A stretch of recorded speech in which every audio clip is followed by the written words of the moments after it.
Have you ever imagined what you would do first if chest pain hit while you were completely alone? Every year, thousands of seniors experience heart attacks at home, often when no one else is around. But what truly determines survival isn't luck or even age. It's what you do in the very first minute. In this video, we're going to walk through 5 life-saving things you must do immediately if you ever find yourself alone and feeling chest pain. These are simple, practical actions backed by what cardiologists have seen save lives again and again. They're not complicated, but they require you to stay calm, act fast, and understand exactly how your body's responding. So stay with me until the end, because what you'll learn here could one day save your life or the life of someone you love. By the time you finish this video, you'll know how to recognize early warning signs, what to avoid doing, and how to give yourself the best possible chance to survive before help arrives. Now, let's get started. Number 1, recognize the warning signs. Chest pain can strike like lightning. Sudden, sharp, and terrifying. But here's what most people don't realize. Not every chest pain feels the same, and many ignore their early warning signs until it's too late. A heart attack doesn't always look like in the movies, with clutching your chest and falling to the floor. Sometimes it begins as a pressure, a squeezing, or a heavy weight sitting right in the middle of your chest. For others, it may feel like indigestion or a strange ache in the arm, neck, or jaw. The key is awareness. If you ever feel an unexplained pressure that lasts more than a couple of minutes or comes and goes, treat it as an emergency, because it might be one. Seniors often imagine your heart as a house and the arteries as water pipes. If a pipe gets blocked, water stops flowing and everything inside begins to die. The same thing happens with your heart. When you delay, you're allowing more heart tissue to be damaged. Recognizing the first signs is not fear, it's wisdom, it's survival. Remember, shortness of breath, nausea, cold sweats, or lightheadedness are not just random discomforts. They are the body's desperate alarm system. It's not weakness to call for help, it's strength. Because you're not just saving your life. You're saving the years you still deserve to live. Number 2, call for help immediately. Once you recognize that something is wrong, your very next move must be to call for help without hesitation. Many people, especially seniors living alone, waste precious minutes convincing themselves that the pain will pass. They try to rest, take a drink of water, or wait it out. But time is not your friend during a heart attack. Every minute your heart is deprived of oxygen, muscle tissue begins to die. If you can, dial 911 right away. Do not attempt to drive yourself to the hospital. Even if you think you can manage it, a heart attack can cause you to lose consciousness at any moment, turning a small mistake into a fatal crash. Emergency operators are trained to guide you step by step. While help is on the way, keep the phone near you, put it on speaker, and stay as calm as you can. If you've informed a neighbor or family member about your health in advance, this is the time to reach out. It's also smart to prepare ahead of time. Keep your phone charged and have a list of emergency contacts written in large letters near your phone or refrigerator. The less you have to think in the moment, the faster you can act. Some people hesitate to call for help because they don't want to bother anyone, or you can't undo a delay, but you can prevent a tragedy by acting fast. Calling for help is not panic. It's preparation. It's courage in its most practical form. If you're still watching this video and finding these insights valuable, please comment number 2 below to let me know you're here. And if you haven't subscribed yet, I recommend you subscribe and turn on the bell so you don't miss any videos. Your support helps us continue creating good content to inform and inspire you. Now, let's move forward. Number 3, coughing and breathing control. If you suddenly feel your chest tighten, your pulse fading, or your vision dimming, it can feel like your body is shutting down. Panic will be your first instinct, but panic is your enemy. The truth is, when blood flow to your heart drops, you can sometimes stabilize yourself long enough for help to arrive by using your own breathing and coughing reflexes to keep oxygen circulating. Here's how it works. If you begin to lose consciousness or your heart starts to beat irregularly, take a deep breath. Hold it for about 2 seconds, and then cough firmly, as if you're trying to clear your throat. The act of coughing creates pressure inside your chest, helping your heart push blood through your body for a few more seconds. It's not a cure, it's a temporary lifeline, but sometimes that lifeline is all you need to stay alive until paramedics reach you. Medical experts have documented cases where individuals suffering from sudden cardiac arrest kept themselves conscious by rhythmic coughing.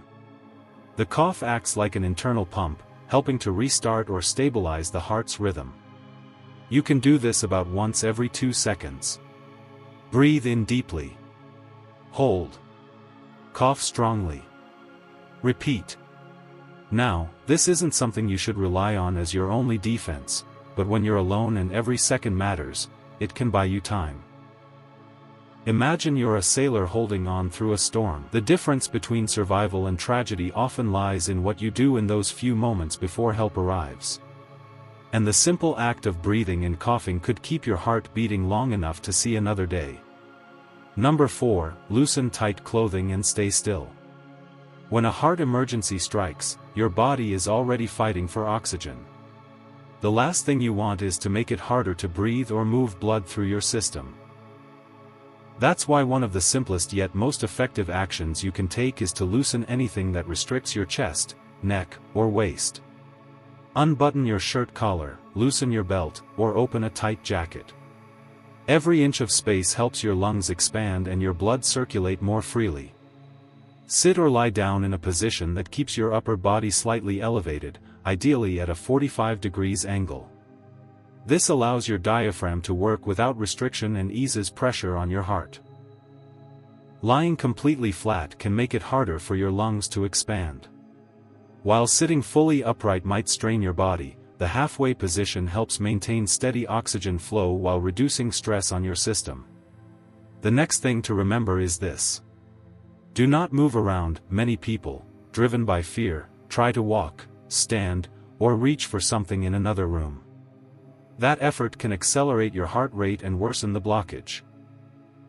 The goal here is to conserve energy and let your heart do the minimum amount of work necessary to keep you alive until help arrives. Picture your heart like an engine that's overheating. The more you push it, the faster it burns out. But if you stay still and cool it down, you give it a chance to recover, or at least to hold on until repair arrives. If you're at home alone, keep your phone within arm's reach. If you can, unlock your front door so emergency responders can enter without delay. These small details might seem minor, but in real emergencies, they make all the difference. Finally, focus your thoughts on calm breathing. Anxiety will make your heart work harder, and panic can speed up the very thing you're trying to slow down. Breathe in deeply through your nose and out gently through your mouth. Slow, steady breathing feeds your body with oxygen and tells your nervous system to relax. This is not a time for movement. It's a time for control, stillness, and deliberate calm. Those who survive such moments often say that what saved them was not strength, but stillness. If you're still watching this video and finding these insights valuable, please comment number 4 below to let me know you're here. And if you haven't subscribed yet, I recommend you subscribe and turn on the bell so you don't miss any videos. Your support helps us continue creating good content to inform and inspire you. Now, let's move forward. Number 5. Recognize the warning signs early. The truth about heart attacks is that they rarely come out of nowhere. Your body often whispers warnings long before it screams for help. The challenge is that most people, especially after 60, ignore these signals because they mistake them for just getting older. But knowing how to recognize these early signs could literally mean the difference between life and death. The first sign is unusual fatigue. If you suddenly find yourself exhausted from simple tasks like climbing a few steps, carrying groceries, or even making your bed, your heart may be struggling to pump blood efficiently. This type of tiredness feels different. It's deep, persistent, and unrelieved by rest. Next is shortness of breath. If you notice that you can't take a full breath or feel like you've run out of air after light activity, your heart might not be delivering enough oxygen. It's easy to dismiss this as aging lungs, but the heart and lungs are partners.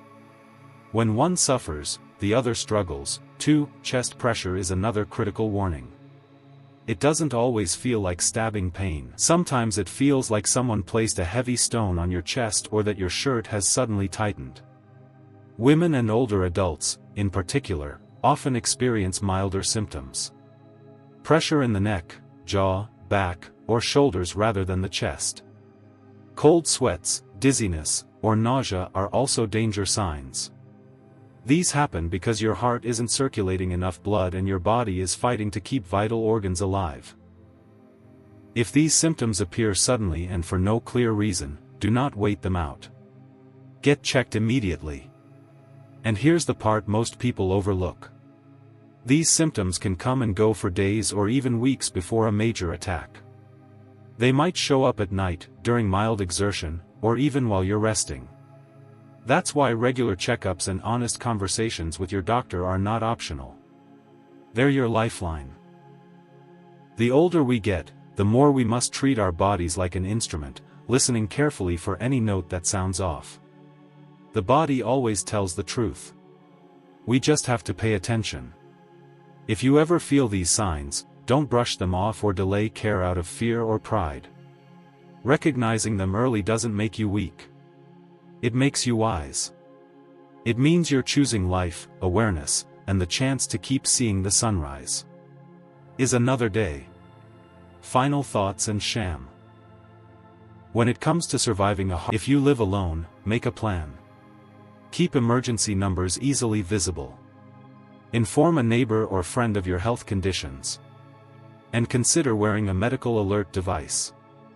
You deserve to live without fear, knowing that you're equipped to handle the unexpected.